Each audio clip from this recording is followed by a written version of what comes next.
Budidaya tanaman padi merupakan proses pertanian yang bertujuan untuk menghasilkan beras sebagai bahan pangan utama di banyak negara, termasuk Indonesia. Proses ini meliputi persiapan lahan, pemilihan benih unggul, penyemaian, penanaman, pemeliharaan, seperti pemupukan, pengairan, dan pengendalian hama, hingga panen.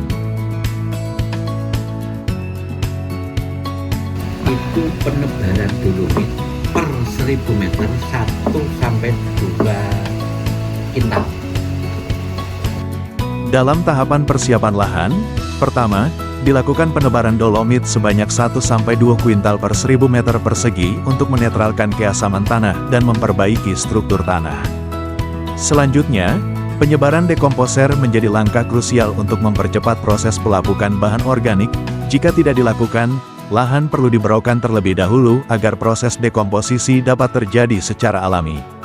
Setelah itu, pupuk kandang dan arang sekam disebarkan bersamaan dengan proses pembalikan tanah untuk meningkatkan kandungan bahan organik dan kesuburan tanah.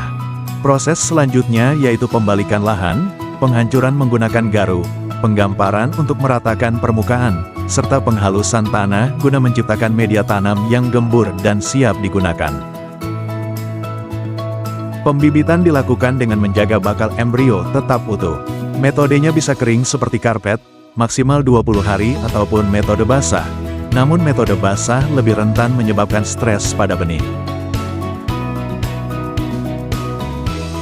Penanaman dilakukan tanpa menggunakan air karena padi bukan tanaman air, tapi butuh air, dilakukan kondisi kering dengan satu-satu tanaman per penanaman.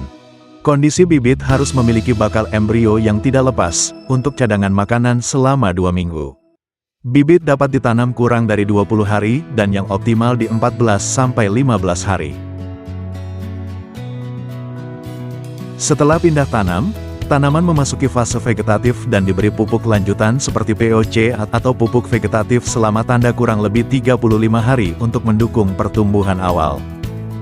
Dilanjutkan dengan pemupukan lanjutan untuk memicu pupuk pembuahan dengan melakukan penyemprotan pupuk POC 2-3 kali selama selang 7 hari untuk memicu reaksi kimia yang menyebabkan malai padi bernas dan memiliki rasa manis. Ulat selilip, ulat penggulung tanaman padi, itu obatnya 1, daun suren. Ya. Kedua, walang sangit. Untuk mengendalikannya, petani bisa menggunakan jebakan berupa tulang dan sisa daging kambing yang dipasang di tengah lahan. Ketika walang sangit berkumpul, lalu mereka ditangkap. Tikus itu kan ada 4 cara. Tikus itu kalau kita bunuh paksa, dia berontak, ngamuk. Ketiga, tikus, salah satu cara efektif untuk mengendalikannya adalah membuat jebakan dari pipa paralon. Bagian dalam paralon diolesi jenang manis untuk menarik tikus agar masuk dan terperangkap. Selanjutnya yaitu panen. Panen dilakukan saat tanaman berada pada fase matang susu, artinya tidak terlalu muda, tidak terlalu tua, dan yang paling penting, hasil panen tidak mudah pecah atau patah. Setelah dipanen, hasilnya tidak langsung disimpan. Proses penjemuran sangat penting untuk menurunkan kadar air. Penjemuran dilakukan di bawah sinar matahari langsung, dan dibalik setiap 15-20 menit untuk memastikan pengeringan merata.